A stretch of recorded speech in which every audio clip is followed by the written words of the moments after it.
From the PEP Radio Newsroom, this is the hourly news blast.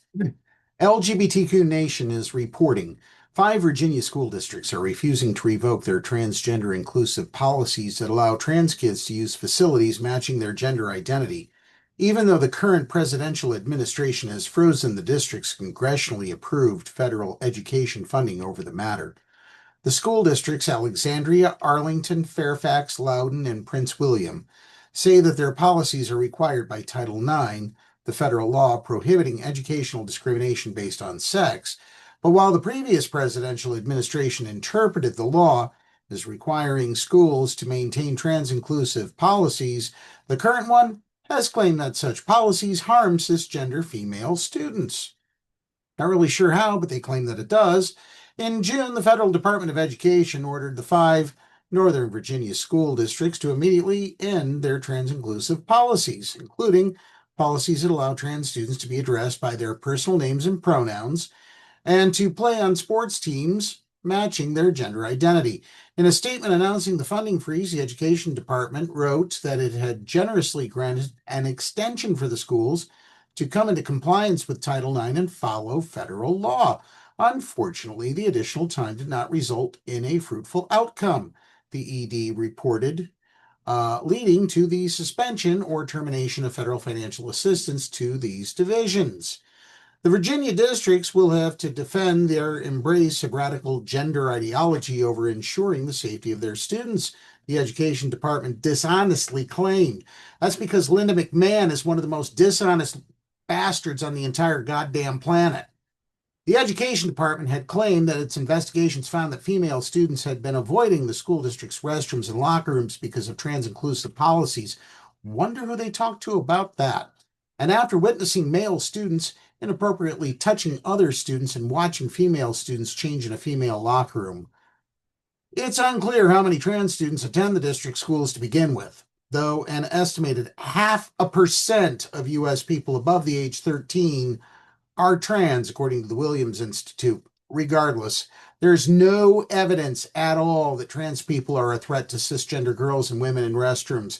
Schools and cities with trans-inclusive restroom policies have found no increase in related assaults. In fact, a 2021 study from UCLA's Williams Institute also found that trans people are 4 times more likely than cis people to be victims of violent crime.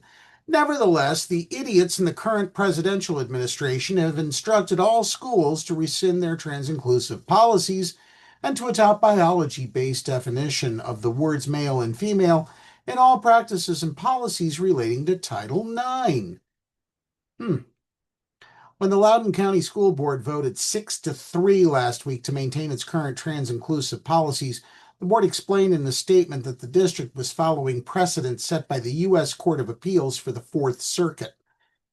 In 2020, that court affirmed a lower court decision in favor of trans student Gavin Grimm, who had sued his school district, and he was told to use the bathroom in a bucket in a converted janitor's closet and was called a freak at a school board meeting about his bathroom usage. The court found that Title IX and the Equal Protection Clause of the Constitution prohibited this bullshit from the school district from discriminating against him. In a July letter, Alexandria City Public Schools leaders wrote for families, students, and staff concerned about whether or how this decision will impact operations in the Alexandria City Public Schools.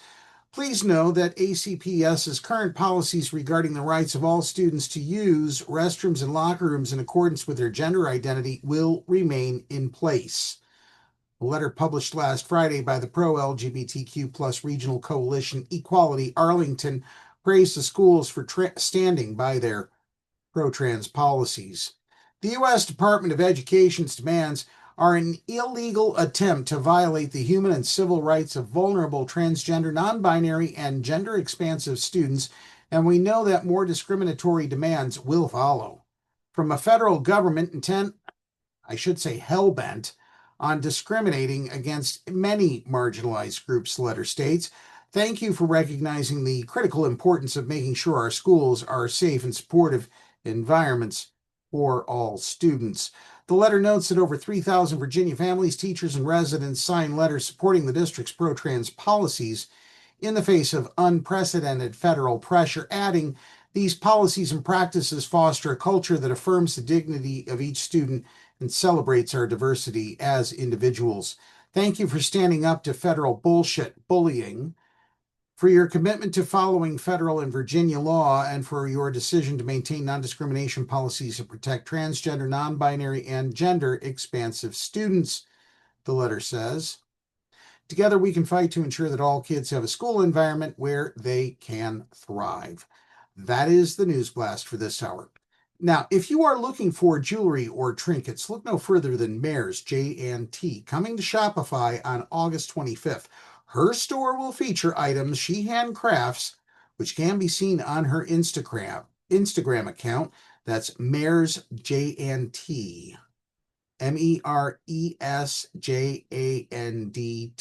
Mare's J&T. Coming up now, we have the Meadville area weather forecast here on PEP Radio.